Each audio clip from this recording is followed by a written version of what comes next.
Hi, in this video I wanted to talk with you about using your graphing calculator to solve a system of linear equations. At this point in the module that you are working on, you should be learning how to solve a system of linear equations graphically and algebraically. And algebraically you would use substitution or addition, which is also called the elimination method. So there's several ways to solve a system of linear equations, and I'm not actually going to go into those in this video because there are videos already about how to solve them graphically and how to solve them algebraically. So be sure to check those out on the iCollege homepage. But what I wanted to show you is how you can use your graphing calculator to solve a system of linear equations. Now, let me point out this makes life easier, but if you're being asked to actually do it algebraically for work, you need to make sure that you know how to do that. So this is, more than anything, this is a good way to check your work. So the first thing we're going to do is we need to put both, just like when you're solving these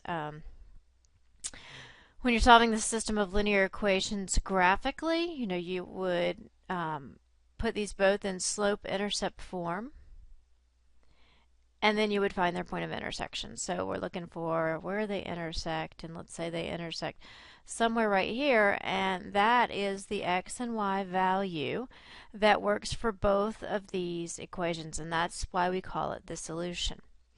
So we're going to do the same thing. We're going to graph these, but this time we're going to graph these with your graphing calculator over here on the left. And just to show you how it can be done with your graphing calculator. So the first thing we need to do, just like when you're graphing them on a coordinate plane, we need to put it in slope-intercept form. So the first equation is negative 2x plus y equals to negative 3. I'll add 2x to both sides and I get y equals 2x minus 3. And if you notice, your second equation is already in slope-intercept form, so we don't have to do anything to that. Now, what I would like for you to notice, I hope you're noticing, is that these have different slopes. So we know that they are not going to be parallel. So we know there's either going to be so they have different slopes, so that we know they're not going to be parallel, and we know that they can't be the same line, because once you put them in slope-intercept form, if they're the same equation, you know they're the same line, in which case there will be infinitely many solutions. If they have the same slope and the same y-intercept, then they're parallel, in which case they would have no solution. So putting them into slope-intercept form is really a big help on so many levels.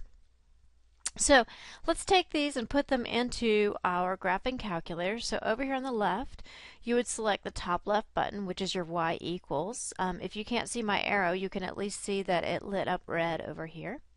And then we're going to type in our equation 2x and x to get your variable. No matter what your variable is, you'll always use this key to the right of the alpha key. So 2x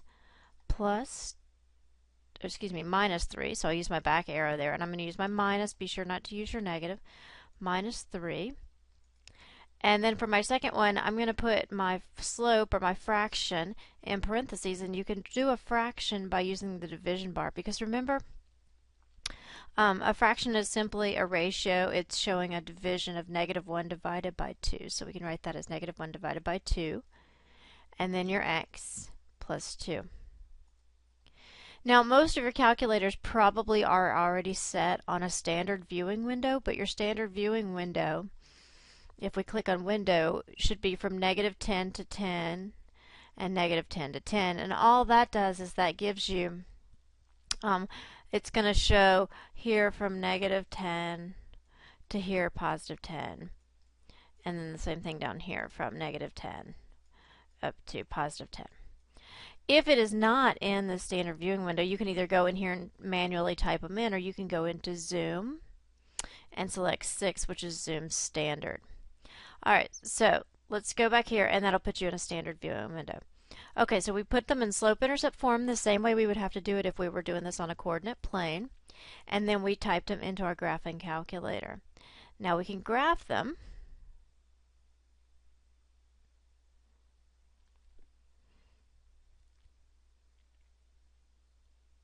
And you can see that they do indeed intersect in one point. And what that tells me is that that one point right there, I can put this over here, this one point right here is the point of intersection, and that is going to be the only point that they have in common. So here, that's the only point they have in common, and we can look and see, we go right to up 1, so we know the point of intersection is 2, 1.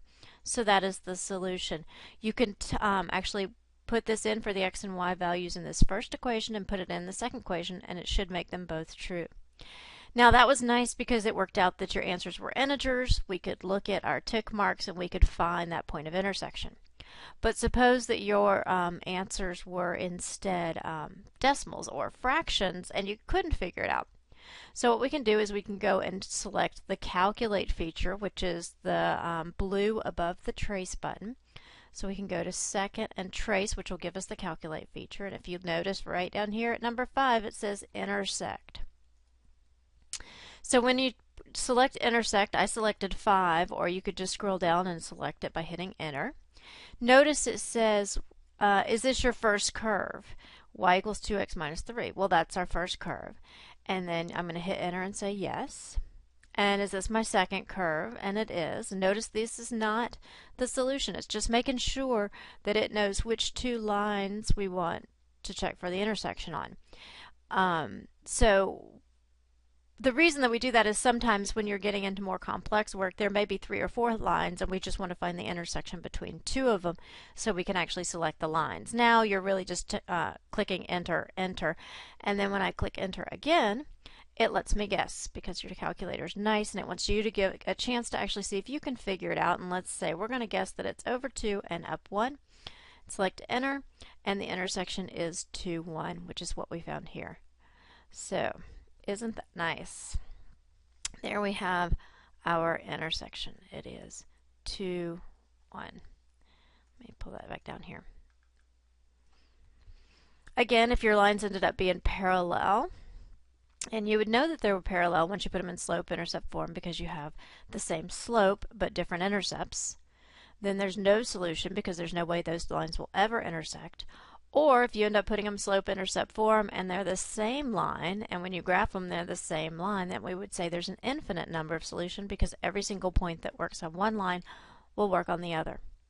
So that's just a good way, good use for your graphing calculator. I know some of you are wondering why you paid so much money for it, but it does have a lot of advantages, and this is one of them. Now, I would recommend that you still learn how to solve systems of linear equations algebraically. But this is a good resource for checking your work. All right, as always, please let me know if you have any questions.